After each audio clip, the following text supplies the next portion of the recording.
Hello, I'm going to play a little riff, an A minor, followed by a C major, followed by a G major, followed by F major, and then back to the A minor.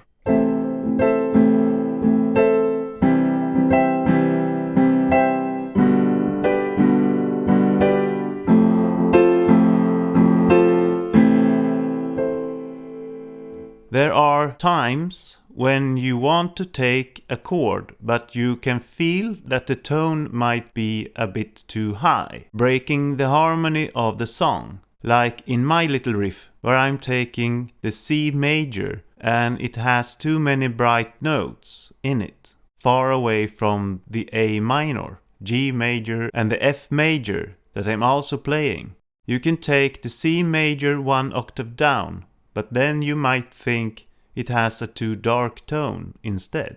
So what can I do then? I can play it like this.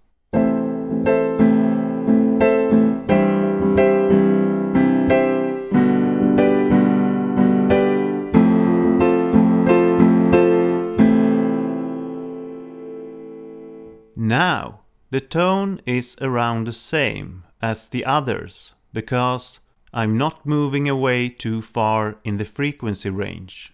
But still, it's a C major. Or is it? Well, to know this, we will have to take a closer look at the C major and, spoiler alert, all of its inversions. We have the root position, C, E, and G. And if we move the root one octave up to the next C, we will have the first inversion. If we now move the third one octave up, we will have the second inversion. And if we move the fifth one octave up, we will get back to the root position. We can also go the other way.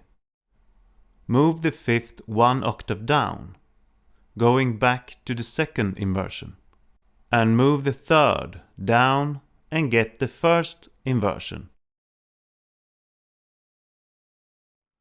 And move the root C down one octave and we will get back to the root position.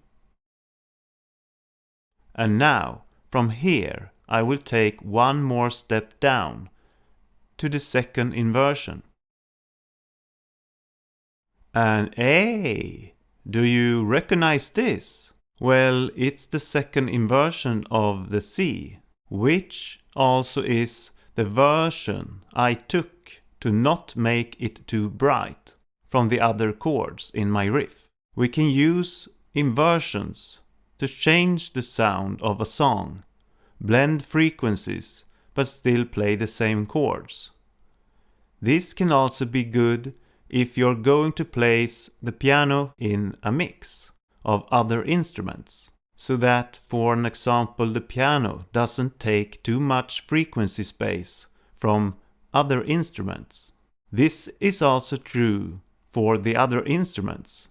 You can also use inversions on them, so that they don't take up frequencies from others, making things muddy in the mix. The inversions work the same on all the chords. Root position, first and second, up and down. And I will hope you will have use for this. And happy composing and playing. Bye!